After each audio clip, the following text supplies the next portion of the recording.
There is a specific kind of tiredness that settles in after 40. It is not the exhaustion that comes from physical labor or too little sleep. It is deeper than that.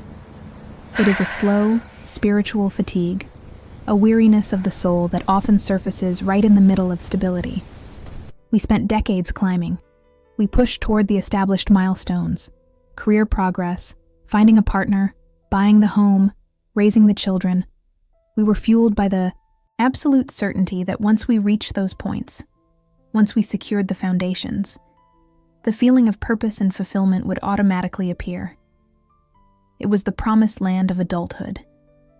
And then, one day, usually in the quiet hours of a perfectly normal week, you look around at the life you meticulously constructed, and you realize the promise was empty.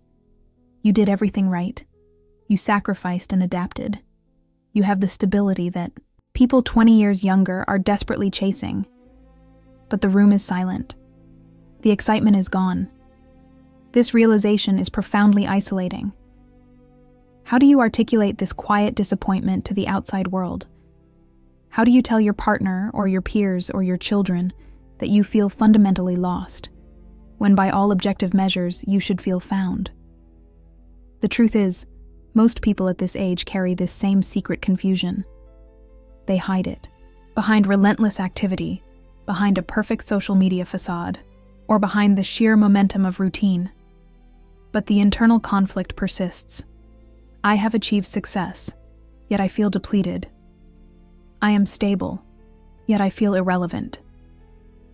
This confusion is not a moral failure or a sign of ingratitude. It is a natural psychological consequence of entering the second half of life. We are paying the emotional cost for 20 years of living someone else's definition of a good life. In our 20s and 30s, we were driven primarily by the need for external validation and accumulation. Our identity was tied to our trajectory. We needed to prove our competence, our worthiness, and our ability to conquer the environment. Time felt infinite, so we invested heavily in speed and scale. We focused on what we could get. But when we cross the threshold of 40, time changes its nature. It is no longer an endless resource stretching ahead. The past years become heavier, more real, and the future becomes finite. That changes everything. The questions we ask ourselves change dramatically. We stop asking, "How high can I climb?" and start asking, "Why am I climbing?" We stop asking, "What do I want to accumulate?" and start asking, "What do I need to shed?" The system we built our life upon was designed for climbing, not for dwelling. And now we are expected to settle down and find peace in a structure that was only ever meant to be temporary scaffolding. This discrepancy between the structure of our life and the structure of our current psychological need is the source of the chronic midlife exhaustion. We were blind, for 20 years, to the invisible contract we signed. We believed success was the destination. We didn't realize success was just a currency, and that currency cannot buy meaning, nor can it buy the quiet satisfaction that only comes from authenticity. What we failed to see when we were younger was that every choice is also a non-choice. Every path taken means several other possibilities are permanently closed off. In our youth, we believed we could keep all doors open indefinitely. We thought maximizing external options was the smartest strategy. But adulthood, especially after the age of 40, forces a confrontation with the reality of limits. We look back and see the opportunities we sacrificed, not necessarily the big career moves, but the small, essential parts of ourselves we neglected, the passions we shelved, the relationships we allowed to wither under the constant pressure of performance. The person we are now, the person who requires quiet reflection and depth, is trying to live within the framework created by the ambitious, competitive, and slightly insecure person we used to be. The two people are fundamentally incompatible. The realization that often hits hardest is that the energy we spent trying to please others, trying to fit the mold, trying to achieve the standard metrics of societal success, was energy stolen from the one project that actually mattered. building a self that we could actually enjoy living with. For many years, the world trained us to look outward for our cues. We measured ourselves against benchmarks that were entirely external: salary, title, car, square footage. We constantly checked the reflection in the social mirror. This reliance on external metrics is the primary source of the blindness we experience in our earlier adult lives. When you live strictly by external rules, your internal landscape remains unmapped and neglected. You don't know what you truly value because you've always defaulted to valuing what others seem to value. And when the external rewards finally arrive and fail to satisfy, you are left with an inner void and no tools to fill it, because you never learned to look inside for the source of contentment. This is why midlife is so often characterized by a profound, silent confusion about identity. We know who we are professionally or parentally, but strip away those roles, and many of us are left staring at a stranger. We realize we never consciously designed the core self. We just allowed the core self to be shaped by the demands of the environment. We start to understand that the pursuit of happiness, as advertised in our younger years, was a transactional pursuit. It was about earning, acquiring, and achieving temporary peaks of excitement. But that kind of happiness is brittle and unsustainable. The kind of satisfaction that sustains a person through midlife and beyond is something entirely different. It is not peak excitement. It is quiet acceptance. It is not accumulation. It is intentional subtraction. It requires a difficult, sometimes painful inventory of our lives. We must stop viewing this midlife disorientation as a crisis and start seeing it as a necessary course correction. It is the moment the accumulated wisdom of our experience finally overrules the conditioned expectations of our youth. The voice of the inner self, long muffled by noise and ambition, finally gets loud enough to demand attention. What that voice usually demands is clarity. Clarity about where our true energy goes, and clarity about the non-negotiables of our remaining time. For decades, we operated under a false premise of scarcity, that we had to compete fiercely for limited resources, limited approval, limited attention. This scarcity mindset drove endless work and relentless comparison. But the real scarcity we face after 40 is not external. It is internal. The scarcest resources are time and mental bandwidth. Learning to manage time after 40 is less about efficiency and more about deliberate exclusion. We have to learn, finally, how to say no to everything that drains us without enriching us. This is often profoundly difficult because our identities are wrapped up in being the capable person, the reliable employee, the ever-present friend or family member. We must accept that protecting our own bandwidth is not selfish. It is essential self-preservation. If we do not guard our boundaries, the world will relentlessly consume our capacity for depth and reflection, leaving us stranded in the shallow end of our own lives. The realization that we were blind for so long, that we prioritized the wrong things, chased the wrong metrics, can bring a wave of regret. That regret must be processed carefully. It cannot be allowed to turn into self-recrimination or bitterness. Regret is simply information delivered too late. It tells us what we truly value now, based on what we see we lost then. We need to treat those past 20 years not as a failure, but as research. We gathered data on what doesn't work for us. We learned the hard way that external approval is fleeting, and that true fulfillment is generated internally, never received externally. The shift begins when we stop resisting the reality of our current age and start embracing the specific gifts that only midlife offers. Youth offers energy and opportunity. Midlife offers discernment and perspective. Discernment allows us to distinguish between obligations that sustain us and obligations that merely deplete us. We become better at identifying the patterns that lead to repeated frustration. We start to see the cycles of behavior we have been trapped in. One of the most persistent cycles is the reliance on routine as a substitute for meaning. Routine is comfortable. It is predictable. It reduces decision fatigue. But when we allow routine to fully replace conscious choice, we wake up one day feeling like a ghost driving a well-maintained vehicle. Routine must be managed, not served. It should free up our mental space for deeper thought, not colonize the totality of our existence. We must deliberately carve out moments where we step off the treadmill, moments of pure, unguided reflection, to allow the quieter truths to surface. The fear of slowing down is powerful because slowing down forces a confrontation with the uncomfortable silence within. It forces us to acknowledge the difficult feelings, the boredom, the resentment, the loneliness that we have successfully outrun for decades through sheer activity. True maturity, the maturity that arrives after 40, is the capacity to sit with discomfort without immediately needing to solve it or numb it. It is the ability to acknowledge the silent frustration without collapsing into despair. We realize that the disappointment we feel is not just with our circumstances, but with our own former naivete.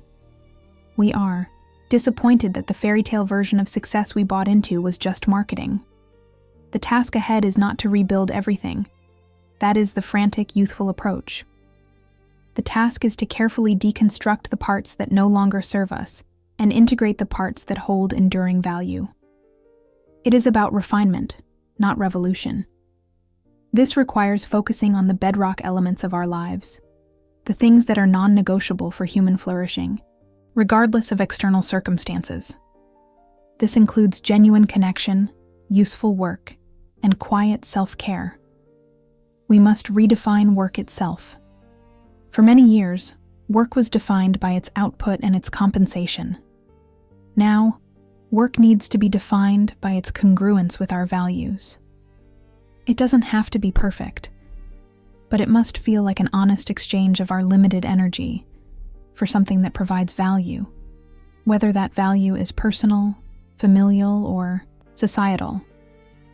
If work solely feels like a drain that exists only to fund the things we do to recover from work, the exhaustion will never lift. Similarly, we must look critically at our relationships. Early adult relationships are often based on shared circumstances, ambition, or proximity.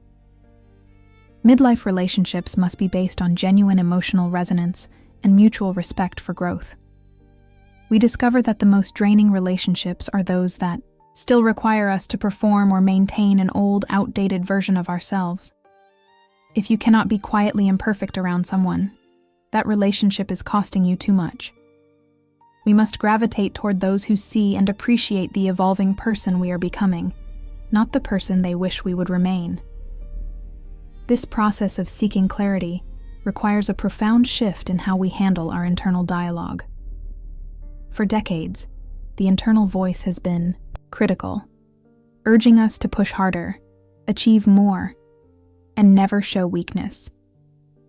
That voice was designed for the ascent. It is useless for the maintenance and appreciation phase of life. We need to cultivate a calmer, more descriptive voice. A voice that observes reality without immediately judging it. A voice that acknowledges the limits of our energy and respects them. The ultimate realization that takes 20 years to fully absorb is this: the goal was never to become successful. The goal was to become conscious, to move from automatic reaction to deliberate response, to understand that our peace is not derived from controlling the external world, but from mastering our reaction to it. The blindness lifts when we finally accept that life is not a linear progression toward ultimate happiness, but a continuous cycling of effort and rest, loss and gain, clarity and confusion. The stability we sought is not found in static achievement, but in the flexible capacity to adapt to constant change. We recognize the illusion of control. We can manage our effort, but we cannot manage the outcomes. Once we surrender the need to control the outcome, much of the underlying anxiety that has fueled our exhaustion begins to dissipate. We replace frantic striving with intentional engagement. This is the quiet power of life after 40. We stop chasing the phantom of excitement and start leaning into the reality of meaning. Meaning is not flashy.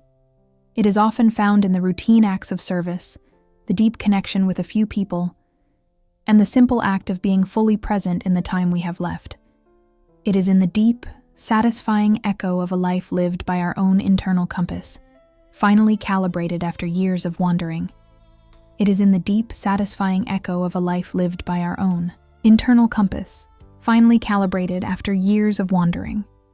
But that calibration comes at a cost. The years of wandering, of trying to fit shapes that were never ours, leave a residue. We call it emotional exhaustion. This exhaustion is different from simply needing a vacation. It is a deep, bone-weary fatigue that settles into the spirit. It is the silent consequence of prioritizing performance over presence for too long. For decades, many of us lived outside ourselves, constantly checking the mirror of public opinion or professional standards to determine our own worth. This creates the paradox of midlife exhaustion. We are tired, yet we cannot explain why. We look around and see lives that are objectively successful, stable relationships, established careers, security, yet the inner engine is sputtering. We feel depleted in the middle of abundance. This depletion manifests as a silent frustration. It is the frustration that cannot be voiced, because to voice it sounds ungrateful. How do you explain to the world, or even to your partner, that you feel desperately lost when you have checked every box society provided? This is the psychological weight of having done everything right. We followed the instructions. We pursued the degrees. We climbed the ladders. We secured the assets. The implicit promise was that once all these external conditions were met, a lasting state of well-being, perhaps even happiness, would simply arrive and settle in. When it doesn't arrive, when the internal landscape remains barren despite the lush external scenery, the disappointment is profound. It doesn't scream. It whispers continually, undermining every achievement. This is all there is? We spend our late 30s and early 40s grappling with this realization. We were sold a contract where effort equals fulfillment, and now we discover that the contract was fraudulent. The external success we fought so hard for is temporary, fragile, and fundamentally incapable of providing the deep meaning we crave. The frustration often turns inward first. We blame ourselves for not being satisfied. We try to fix the fatigue with more activity, more optimization, or more self-help programs, thinking we are the flaw in the perfect system. We fail to realize that the system itself was designed to keep us running, not to help us arrive. The profound psychological shift that happens after 40 is the realization that the search must turn completely inward. We stop trying to fix the self and start trying to understand the soul. This change is rarely gentle. It often begins with a period of deep questioning. We look at the routines we established, the commitments we made, and the identity we constructed, and we ask, whose life is this actually? The identity we built in our 20s was largely aspirational and reactive. It was an identity focused on becoming someone successful or proving something to our parents, our peers, or ourselves. It was fueled by the powerful, but often blinding energy of ambition. Now that fuel is running low.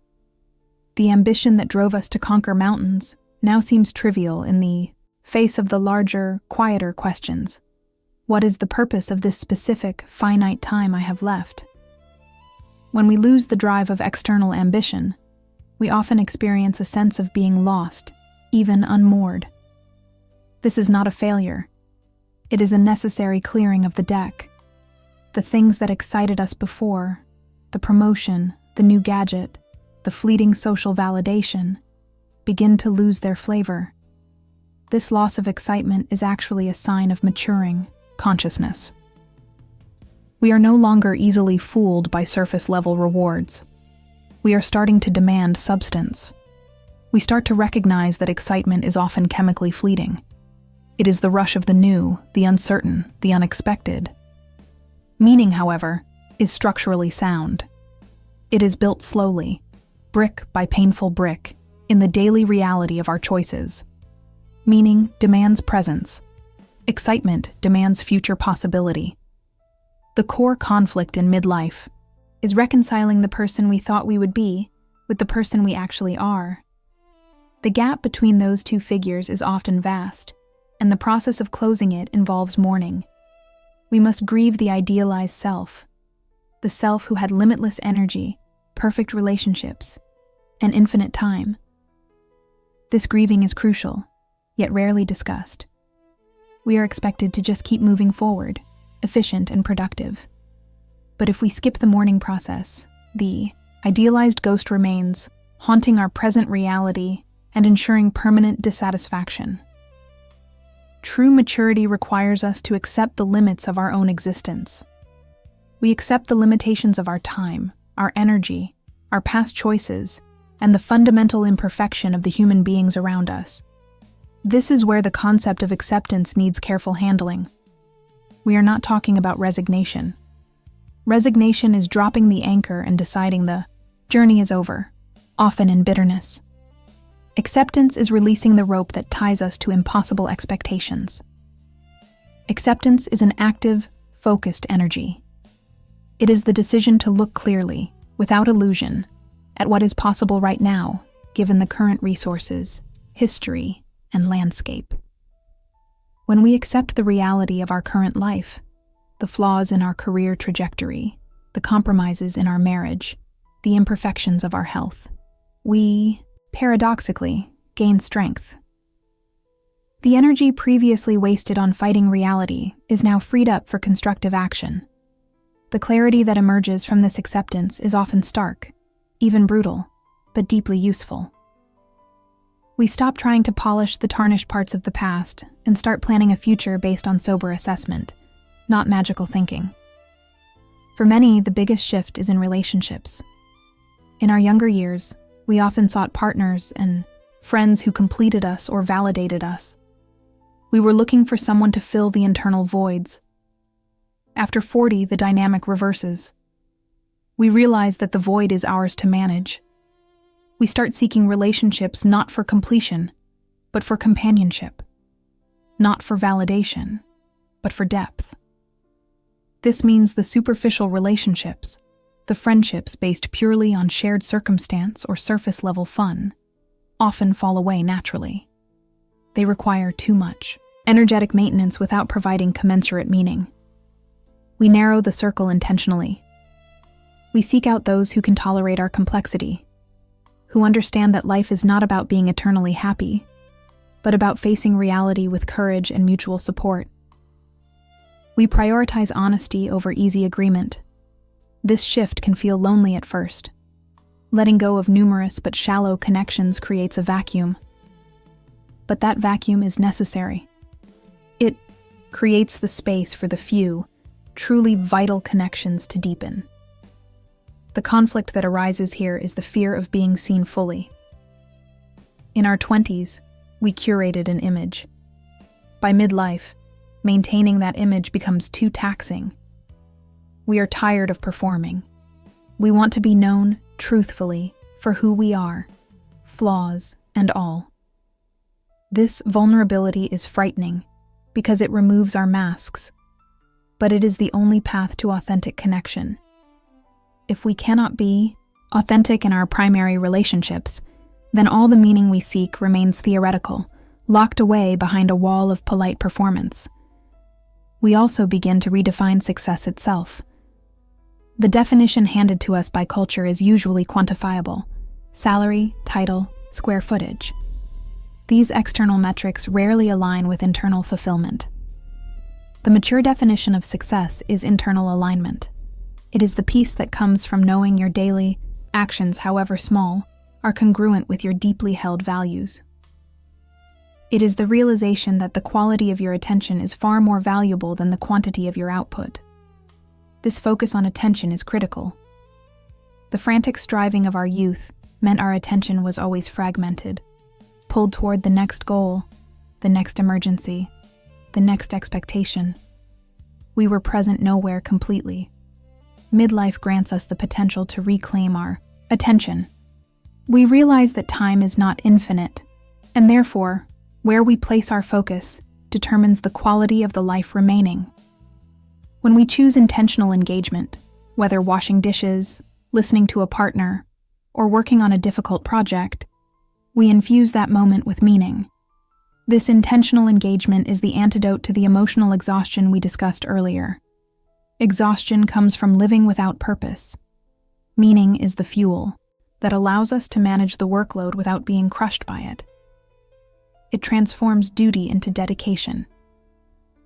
The greatest internal conflict after 40 is the struggle to forgive ourselves. Forgiving the younger self for the mistakes, the poor judgments, the roads not taken out of fear or ignorance.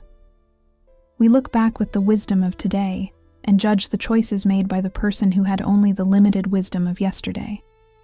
This self-judgment is cruel and unproductive. Practical psychology teaches us that self-compassion is not a weakness. It is a prerequisite for moving forward. If we cannot reconcile with our own history, we remain tethered to regret, which consumes vast amounts of psychological energy. The work of forgiveness is acknowledging that we did the best we could with the tools we had at the time. This acknowledgement allows us to finally cut the emotional cord to the past and invest that energy into the present. The path toward clarity, therefore, is paved with honesty and acceptance. Honesty about what we truly feel, not what we think we should feel. Acceptance of the life we have, not the life we imagined. We recognize that the purpose of life is not to solve all problems or to achieve a perfect, static state of happiness. The purpose is the ongoing engagement with the reality of our condition, embracing both the beauty and the tragedy inherent in being human. This mature understanding provides a profound sense of grounding. We no longer seek external anchors. We become the anchor. And from that stable point, we can finally begin to appreciate the quiet, resilient strength we have cultivated across 20 years of trial and error. This strength is not flashy. It is simply the ability to remain standing, upright and present, in the face of what is. The realization that we are simply capable of standing upright, present in the moment, is often the first true breath we take in decades. Because for so many years, our energy was not spent simply standing, but perpetually leaning. We were leaning into expectations. We were leaning into future goals. We were leaning into the identity others projected onto us, or the identity we desperately needed to maintain for survival. This leaning is exhausting. It creates a silent, deep fatigue that no amount of sleep can cure. It is not the exhaustion of hard work alone, but the exhaustion of perpetual performance. We reach midlife, perhaps in our early 40s, and look around at the life we have meticulously constructed, only to feel a profound sense of hollowness. The structure is sound, the foundation is solid, but the inhabitant feels absent. This is the silent frustration that rarely gets voice. It is the disappointment that does not stem from failure, but from success that fails to deliver emotional resonance. We did all the things we were told would lead to fulfillment. We pursued the career, secured the partnership, accumulated the necessary assets. We followed the map precisely, yet the destination feels alien. This feeling of being lost, even when standing firmly on the path, signals a necessary psychological shift. We stop asking, "What should I do next?" and start asking the far more dangerous question, "Who is doing all of this?" The psychological changes that unfold in this stage are often misinterpreted by the outside world as restlessness or a sudden chaotic need for change. But internally, they are a deep, methodical process of peeling back layers. We are stripping away the identities that were convenient, profitable, or socially acceptable, but which no longer fit the shape of our soul.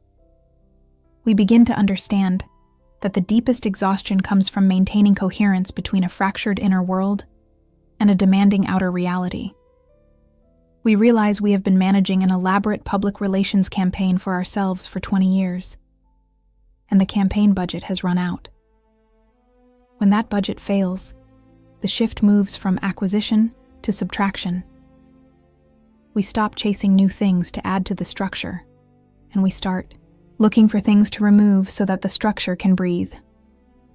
This involves confronting the specific disappointments that we have carefully tucked away. These are not dramatic betrayals, but quiet letdowns. The relationship that stabilized, but never electrified. The career peak that felt flat the moment we reached it.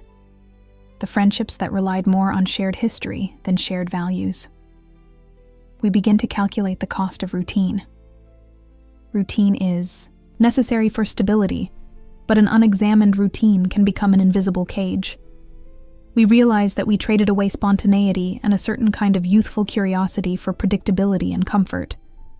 And while comfort is valuable, when it turns into psychological numbness, it carries a heavy price tag. The internal conflict at this age is often a battle between inertia and authenticity. Inertia, the sheer force of the life already built, the mortgage, the commitments, the known roles, is immensely powerful. Authenticity, however, arrives not with a shout, but with a persistent low hum of dissatisfaction that slowly erodes the foundation of the comfortable life. We start to distinguish between happiness, which is often fleeting and externally dependent, and meaning, which is resilient and internally generated. The loss of excitement that many people mourn in their 40s is simply the loss of the need for external stimulation to validate existence. We stop chasing the rush. We start chasing silence. This shift is crucial. When we were younger, excitement was proof of life. If we felt adrenaline, we felt vital. Now, vitality is found in the stillness, in the quality of the internal environment. We are trading the sharp, intense feelings for the deep, resonant ones. But to access that resonance, we must first address the baggage we carry. Much of the emotional luggage we still cling to belongs to our 20s and 30s. It is resentment over past slights, grudges kept alive out of habit, and shame over errors that have long since been forgiven by everyone except ourselves. The clarity that emerges after 40 is the realization that holding on to past narratives of victimhood or regret is simply a drain on our present vitality. It is a choice we make every single morning. We wake up and decide whether to invest our energy in the life we are living now, or in relitigating the life we already lived. Acceptance in this context is not resignation. Resignation says, "This is all there is, and I hate it." Acceptance says, "This is what is, and I choose to be fully present in it," which allows me the power to shift my internal response, and therefore, my experience of reality. This mature form of acceptance understands that control is largely an illusion. We control our effort, our attitude, and our intention. We do not control outcomes, the actions of others, or the past. When we finally loosen the grip on the things we cannot control, the energy released is enormous. It is this energy that allows us to rebuild identity based on internal truths rather than external performance reviews. The identity crisis of midlife is often about the death of the potential self, the person we thought we were supposed to become, the dazzling future self envisioned in our youth. The hard, often painful work is mourning that potential self, acknowledging that the path chosen was the path taken, and turning our attention entirely to the human being who is actually standing here, today. This human being, the one that remains after the roles and expectations are stripped away, is often simpler, quieter, and far more resilient than the projected image ever was. We learn that purpose isn't some grand, singular mission that illuminates the entire globe. Purpose is often found in the small, repeated acts of genuine care, the way we interact with our immediate environment, the quality of our attention in a conversation, the meticulousness with which we honor our own commitments. This is meaning at a human scale. It is relatable, repeatable, and available right now, requiring no external validation or future success to justify its existence. It is the realization that the profound doesn't have to be loud. It can be found in the quiet, dependable rhythm of an ordinary life lived intentionally. And in this intentionality, the deep sense of being lost begins to dissolve. We stop looking for a grand destination map and start appreciating the detailed topography of the ground beneath our feet. We find grounding not in certainty, but in the honest recognition of our current emotional climate. If we are tired, we acknowledge the tiredness. If we are frustrated, we sit with the frustration. We stop trying to instantly fix or mask unwanted feelings, understanding that emotions are simply temporary data points, not permanent states of being. This radical honesty with ourselves is the true marker of mature psychological health. It is the foundation of clarity without illusion. We recognize that the internal architecture of our lives is far more critical than the external facade. We start prioritizing peace of mind over public admiration and deep connection over superficial networking. This often means making difficult, quiet choices, stepping back from certain commitments, choosing silence over argument, and intentionally creating space for contemplation. The complexity of life after 40 is not in managing external chaos, but in navigating the internal noise we spent decades accumulating. We are finally learning the art of intentional quiet, recognizing that true insights only surface when we stop shouting at ourselves about what we should be doing and start listening to what we are feeling. This listening is an act of profound self-respect. This profound self-respect often demands that we start dismantling the life blueprint we created decades ago. That younger self, full of linear ambition, built a structure based heavily on external approval. Success was defined by titles, by assets, by the accumulation of milestones we were taught to value. Now, standing inside that seemingly completed structure, we realize that the rooms often feel cold. They do not reflect the person who actually lives there today. The deep exhaustion many feel after 40 is rarely just physical tiredness. It is the constant psychic drain of trying to inhabit a house that was essentially built for someone else, the person we thought we were supposed to become. We realize that the metric for a good life shifted while we weren't paying attention. We chased the goals of our 20s right into our 40s, only to discover that the prize we caught doesn't satisfy the hunger we currently feel. There is a silent disappointment that settles in midlife. It is rarely spoken aloud because it feels ungrateful or even weak. We look at the external checklist: career progress, family stability, financial security, and intellectually, we know we should feel deeply satisfied. We have checked the boxes society provided, but satisfaction is often a calculation of the mind, and fulfillment is a resonance of the soul. When those two fail to align, a profound sense of fraudulence can creep in. We are living the successful life, yet we feel like an imposter in our own story. We feel lost, precisely because we followed the map perfectly.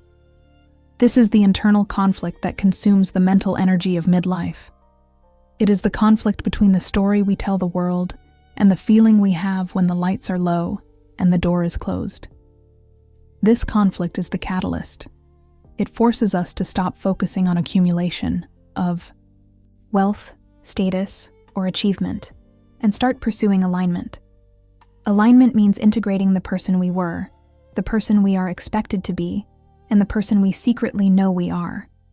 It requires us to stop fearing the inevitable loss of potential. In our 20s and 30s, much of our energy was driven by potential. The idea that anything was possible, that we could still pivot and become something entirely different. That energy, while exciting, is inherently stressful because it is rooted in the future, not the present. After 40, the vast horizon of endless possibilities naturally shrinks. This shrinking is often perceived as a defeat, but it is actually a gift of clarity. When the field of potential goals narrows, we are forced to focus our attention and our remaining finite energy on what truly matters now. We stop trying to be the best at everything and start trying to be deeply good at a few things that sustain us. We exchange the bright, brittle goal of simply being happy for the deep, sturdy aim of being present. Being present means accepting the inherent limitations of reality, including our own capabilities and the history we cannot change. This acceptance is not resignation. Resignation is giving up on life. Acceptance is giving up on the illusion that life should be easy or perpetually exciting. We stop chasing the high peaks of novelty and excitement that defined our earlier years.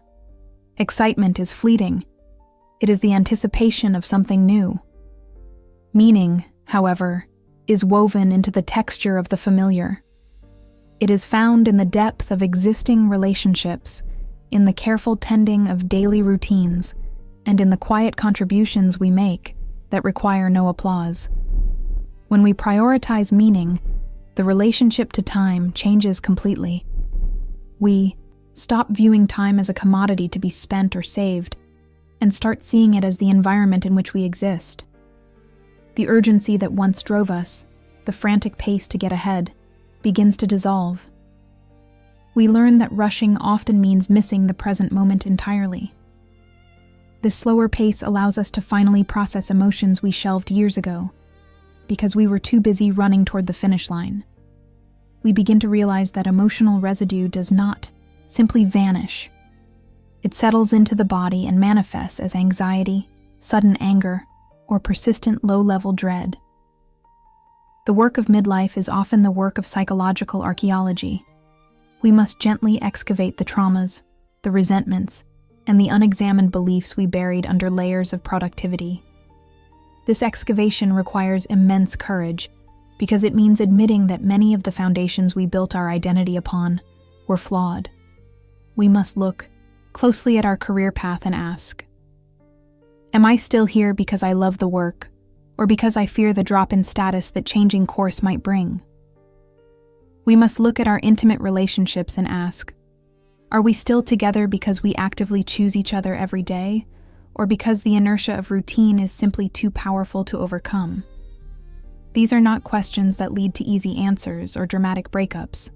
They are questions that require sober, quiet reflection and the commitment to incremental honesty. Honesty with ourselves about our current state is the only path out of that feeling of being lost. To be lost at 40 is not a failure of direction. It is often a failure of internal communication. We spent so long listening to external voices, parents, peers, culture, that we silenced the compass within. Reactivating that inner compass means learning to trust our gut feelings, again, even when they contradict the logical evidence of our successful life. The body often knows the answer long before the mind is willing to admit it.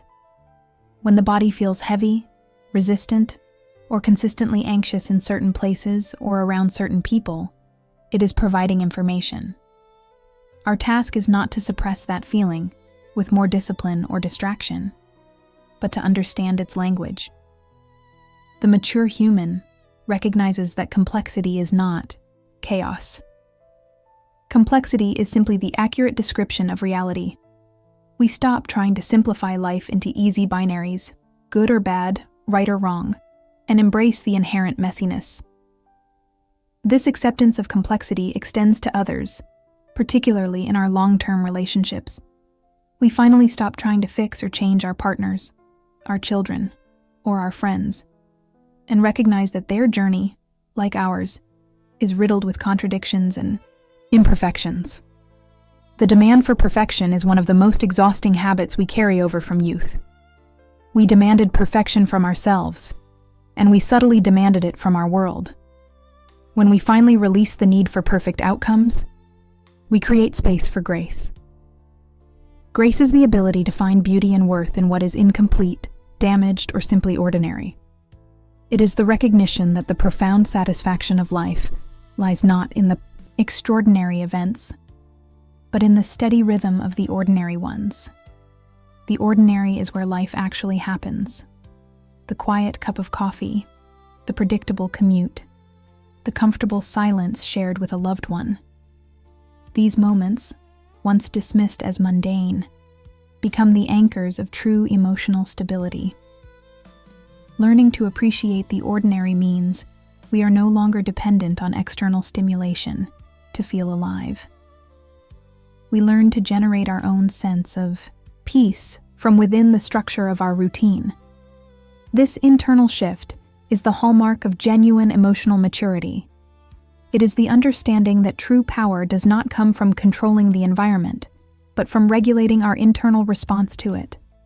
We start managing our energy much more carefully than we manage our time. Time is linear. Energy is circular and deeply affected by who we interact with and what we consume, physically and mentally.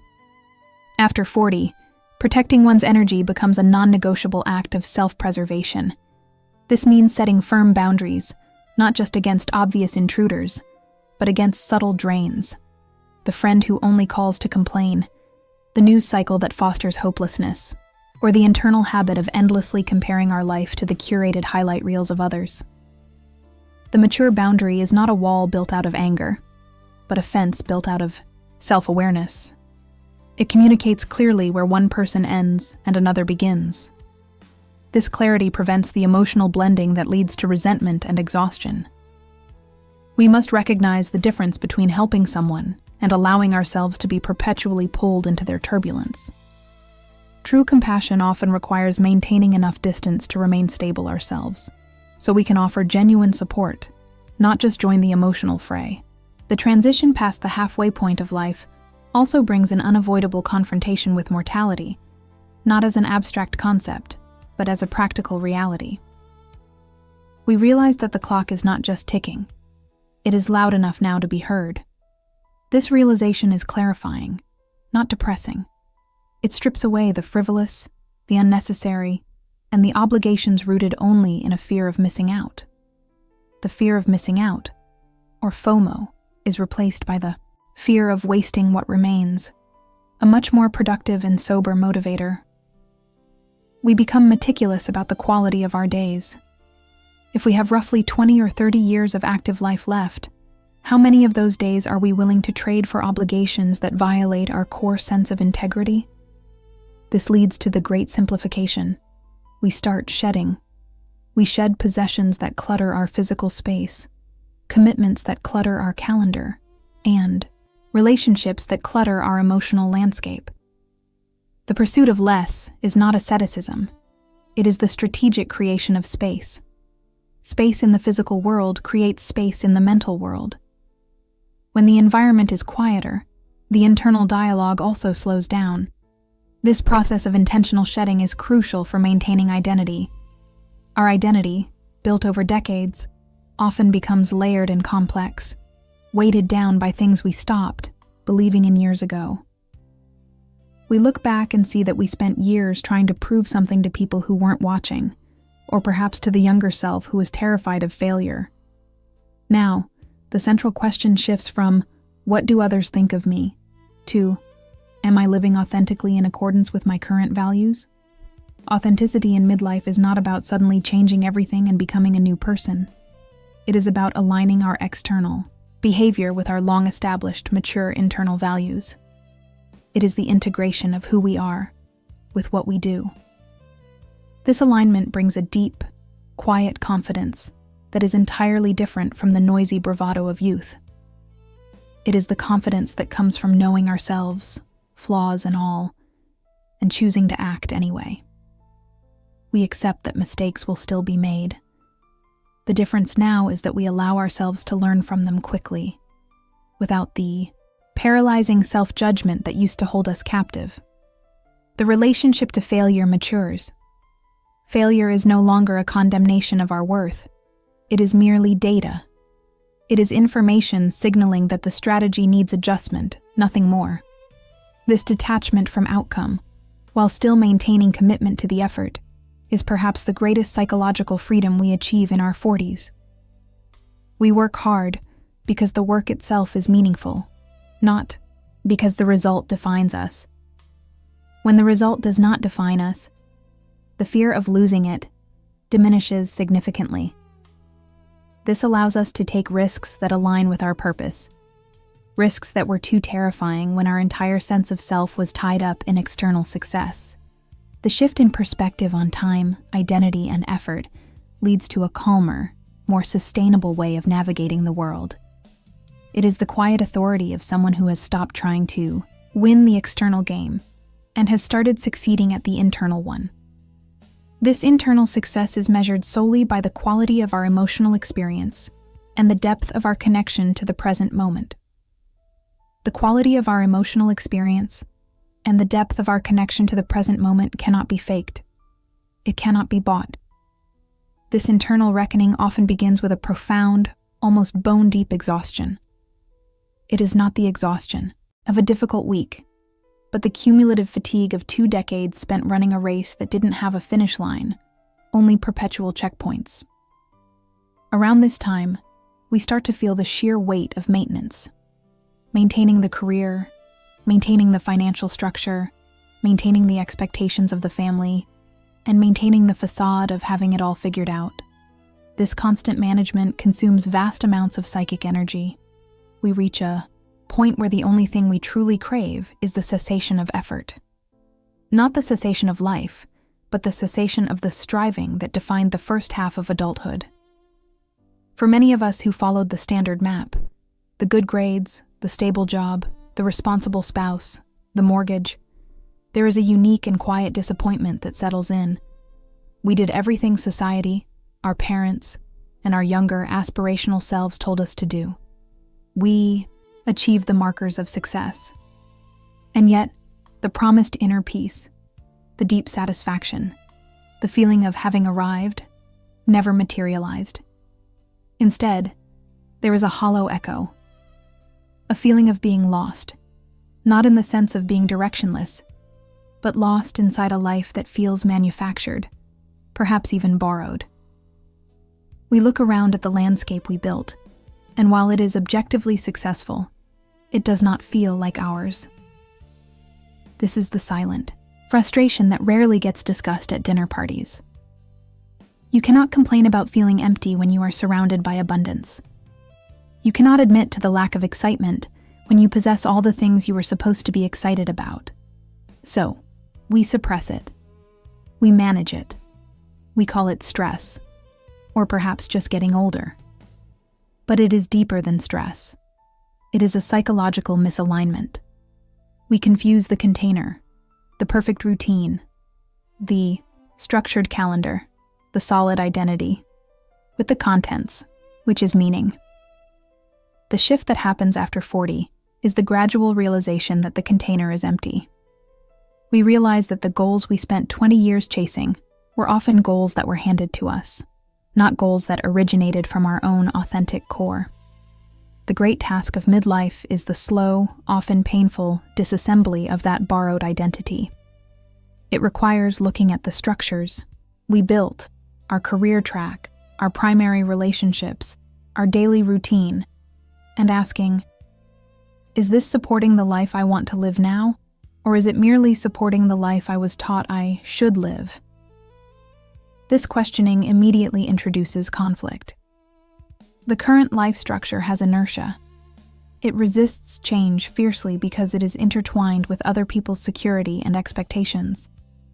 Our spouse, our children, our colleagues, they all depend on us, being the person we have presented ourselves to be.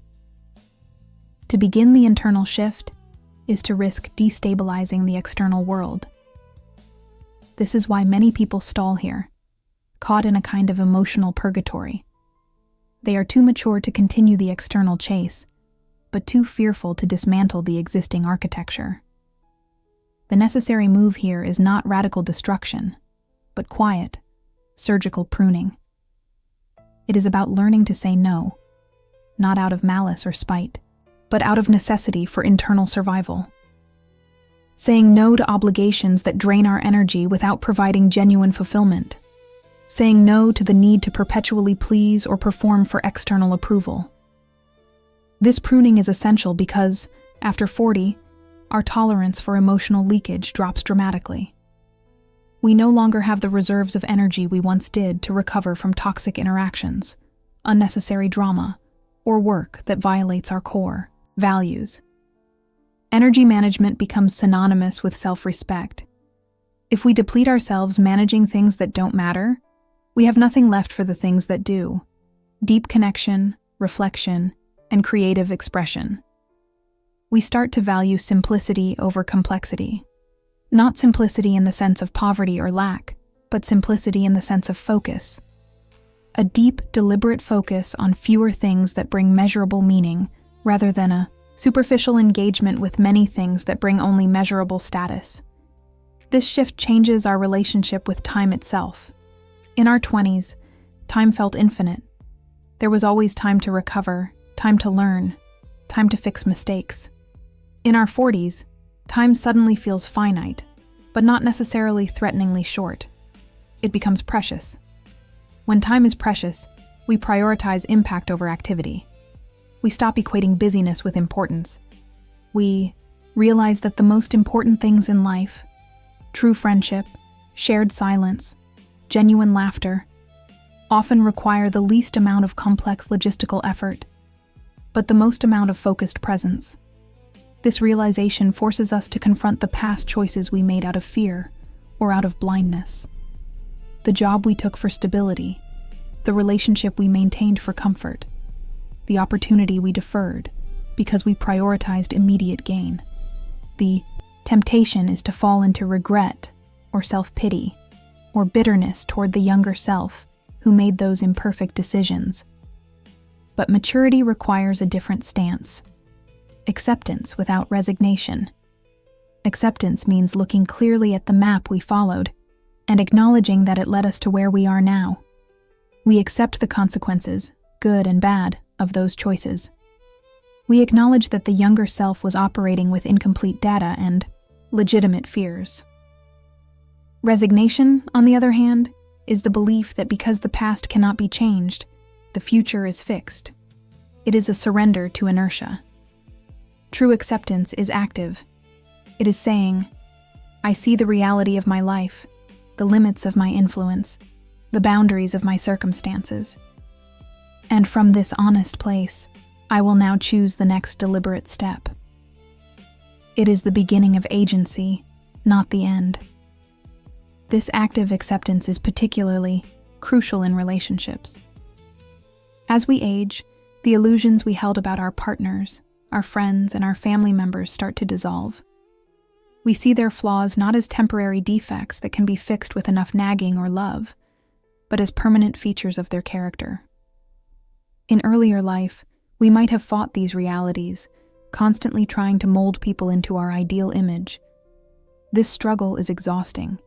It is the definition of fighting reality.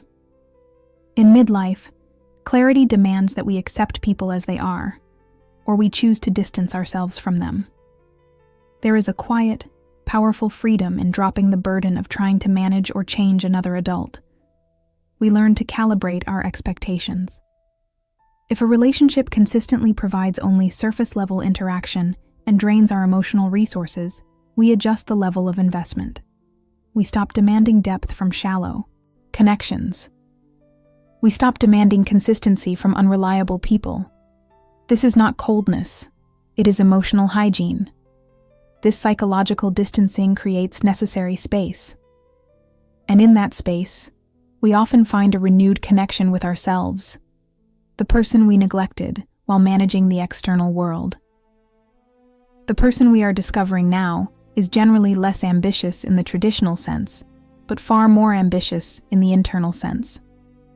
We are hungry for a psychological accuracy, for congruence between our internal beliefs and our external actions. This congruence is the foundation of authenticity, and it is the single greatest source of peace after 40. When we stop trying to maintain different versions of ourselves for different audiences, the tough version for work, the relaxed version for friends, the dutiful version for family, the energy previously spent on emotional code switching is recovered. The identity becomes unified, solid, and less fragile. It is the quiet authority that comes from knowing who you are and being willing to present that reality to the world, even if it disappoints those who preferred the old, performing version of you. This integration process often involves confronting what we have lost: the youthful elasticity, the capacity for simple, unbridled optimism, the belief that a single, grand achievement will solve all problems. We mourn these losses briefly, acknowledging the passing of that earlier self, but we realize that what replaces them is infinitely more robust: a quiet, resilient patience. Patience with ourselves, recognizing that profound psychological change is a marathon measured in years, not a sprint measured in weeks. Patience with the world, acknowledging that human behavior is often repetitive, flawed, and rarely logical. This patience allows us to weather the inevitable turbulence of midlife without being completely undone by it. When a professional setback happens or a relational conflict arises, the mature response is not immediate panic or catastrophic thinking, but a calm assessment of the damage and a measured, sustainable plan for recovery. We move from reacting to responding, and the difference between reaction and response is simply the intentional inclusion of space, the space for reflection, the space for emotional processing before action is taken. This space is the gift of experience. We realize that most crises resolve themselves, or at least they shift shape, and that frantic, anxious activity rarely improves the outcome, only our internal stress level.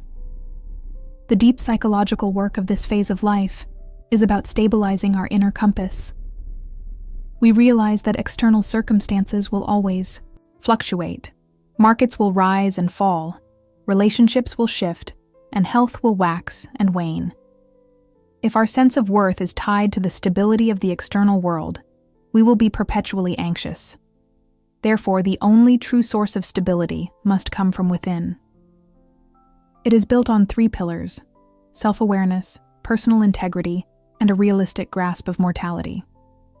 Self-awareness means knowing not just what we feel, but why we feel it. It means tracking our internal landscape, identifying the triggers, the emotional traps, and the defensive mechanisms we still default to. It is the ongoing, quiet study of our own machine. Personal integrity means aligning our actions with our deepest values, even when it is inconvenient or unpopular. Integrity is not a performance, it is a private commitment. When we know we are operating with integrity, external criticism or failure loses much of its sting. The internal voice of approval is far louder than the external voice of judgment. And finally, a realistic grasp of mortality. This is not morbid, but clarifying. Understanding that time is limited sharpens our focus on what truly matters. It helps us discard trivial conflicts and energy sinks. It provides the ultimate measuring stick for value. If you had 1 year left, would you spend your Tuesday doing this? Most of the unspoken frustration that people carry after 40 is rooted in the failure to use this internal measuring stick. They continue to spend their finite time and energy on things they inherently know are meaningless, simply because those things are familiar, expected, or offer a temporary distraction from the deeper questions. The courageous step is to step out of that distraction and embrace the silence. The silence is often uncomfortable, because it is in the quiet moments that the discrepancy between the desired life and the actual life becomes most obvious. But it is only in that uncomfortable silence that we can begin to hear the quieter, deeper voice of meaning, the voice that directs us toward what is purposeful, unique to us, and truly sustainable for the long remainder of the journey. This is the transition from a life driven by ambition to a life driven by meaning. And meaning, unlike ambition, is a resource that renews itself. This resource of meaning, however, is not found by chasing it down. It is accessed by stopping the chase altogether. The transition from ambition to meaning requires a profound psychological shift. It demands that we finally put down the heavy burden of the life we were supposed to live. For so long, we carried the image of the successful self, the ideal partner, the perfect parent, the professional, powerhouse. This image was the fuel for ambition, but carrying it is exhausting. It requires constant maintenance, constant performance, and constant vigilance against reality. When we reach midlife, many of us realize that the performance review is over, yet we are still wearing the costume. And the costume no longer fits. It binds us, restricts our breathing, and prevents us from simply existing as we are. This is why the first stage of finding meaning often feels like grief. It is the necessary mourning for the life that will never be realized, the perfect future, the flawless relationship, the climb that was supposed to deliver ultimate satisfaction. We have to allow ourselves to grieve the death of the idealized version of ourselves. If we skip this mourning process, we spend the rest of our lives resentful, bitter, or constantly attempting to resurrect a past version of ambition that has already died. True acceptance begins here. And acceptance is not resignation. Resignation is giving up hope and sinking into apathy. Acceptance is achieving crystal clarity regarding what is real, what is yours, and what is possible right now at this age, with these resources, and with this history. It is a declaration of reality. It says, "This is the ground I stand on. These are the materials I have left. This is the time remaining." When we stop resisting reality, the enormous amount of emotional energy we were using to fight the truth suddenly becomes available for living. We redirect that energy away from correcting the past and toward tending the present. This is the psychological mechanism that renews meaning. Meaning is found in tending. It is found in careful attention to what is immediate and tangible. It is not a grand, universal purpose. It is the purpose embedded in the daily fabric of your actual life. After decades of external focus, looking outward for validation, titles, or approval, midlife turns us inward. And the shift can be disorienting, because the internal landscape is far less structured and far less certain than the professional world we mastered. We must learn to trust an internal compass that has been dormant for 20 years. This compass does not point toward wealth or status. It points toward integrity, connection, and contribution. Integrity, at this stage of life, means aligning your actions with your deepest, most enduring values, even if those values conflict with what society, or even your own younger self, demanded. It often means taking steps that look like failure to the outside world, stepping away from a stressful role, choosing time over money, or simplifying a complex life. We start to notice the true cost of time. In our 20s, time felt infinite, a resource we could waste freely. In our 40s and 50s, the finiteness of time becomes a lived experience, not just a philosophical concept. We feel the clock, not ticking urgently, but ticking quietly and persistently. This realization forces a ruthless prioritization. We can no longer afford the relationships that deplete us without return. We can no longer afford the work that strips us of our soul without offering anything of substance in return. We learn to say no, not out of selfishness, but out of necessity for psychological survival. Saying no is an act of self-care and boundary establishment that is often learned too late.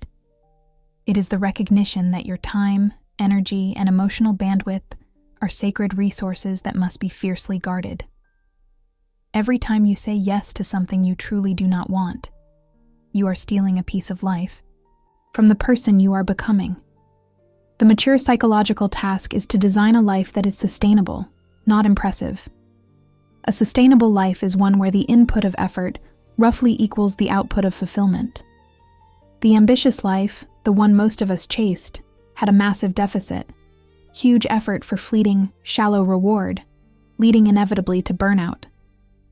Sustainability means adjusting the scale. It means trading the massive, flashy projects for small, reliable sources of satisfaction. It means appreciating the depth of one good conversation over the superficiality of 100 networking events. It means finding profound pleasure in the maintenance of your physical and emotional space, the garden, the workshop, the focused reading, the quiet walk. The exhaustion many people feel after 40 is not just physical weariness. It is the constant maintenance of an unsustainable architecture. We built towering structures of commitment, financial, social, and professional, that require more energy to keep from collapsing than they ever provided in shelter. The quiet revolution of midlife is the slow, deliberate dismantling of these unnecessary structures. This dismantling requires courage, because it often means disappointing the people who benefited from your old ambition. It means confronting the fear that if you stop performing, you will lose worth. But the great irony is that when you stop performing, your true worth, the quality of your character, your capacity for genuine connection, your unique perspective, becomes visible for the first time. The psychological journey here is about differentiating between two kinds of happiness. There is the high-energy happiness of attainment, the joy of the promotion, the purchase, the victory. This is volatile and temporary. And then, there is the low-energy happiness of contentment, the steady hum of peace that comes from alignment and acceptance. It is this low-energy contentment that is the hallmark of a meaningful, sustainable midlife. It is not exciting, but it is reliable. It is the peace that settles in when you stop trying to force the river to flow uphill. We realize that the most profound psychological freedom is not the freedom to do anything we want, but the freedom to want what we already have. This is not a call to complacency. It is a call to presence. We are forced to confront the difference between being busy and being effective. Most of the silent frustration of midlife stems from extreme busyness that yields little emotional or spiritual profit. We are constantly in motion, but feel permanently stuck. Effectiveness, by contrast, is measured by the quality of the moments, not the quantity of tasks completed. It is about choosing to allocate your finite resources, your attention, to what genuinely matters to your internal life, regardless of external rewards. This is how we begin to heal the internal conflict. The conflict happens when the inner voice screams for rest and truth, while the outer life demands hustle and illusion. Healing comes when the outer life begins to gently yield to the inner reality. For those of us who spent decades defining ourselves by external achievement, this slowing down can feel like a loss of identity. Who are you when you are not striving? The answer is often simply, you are more you. You are the collection of quiet wisdom gained through failure, the deep empathy forged through pain, and the calm authority that comes from knowing you have survived storms you never thought you could weather. This mature identity is not something you build. It is something you uncover by peeling away the layers of expectations, fear, and performance anxiety that accumulated since youth. It is a slow, meditative process.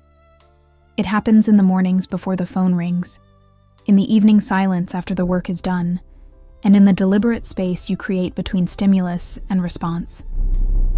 We learn that the greatest failures in life are not the moments we lost money or opportunity, but the moments we lost our attention, giving it away cheaply to things that did not deserve it.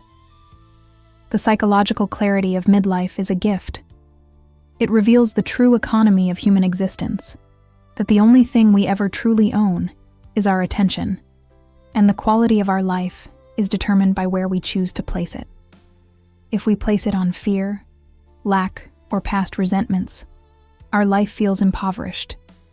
If we place it on the small acts of creation, connection, and care, our life feels rich, regardless of the bank balance or the job title.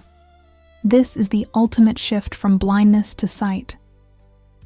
We spent 20 years looking outward, believing the answers were external, chasing solutions that were inherently fleeting. Now, we are learning to look inward, to trust the quiet, enduring resources of meaning and acceptance that were there all along, waiting for the performance to end. The final insight is simple, profound, and deeply human. We do not need to be extraordinary to live a meaningful life. We simply need to be honest, present, and kind. To ourselves first, and then to the small, actual world around us. That is the sustainable path forward.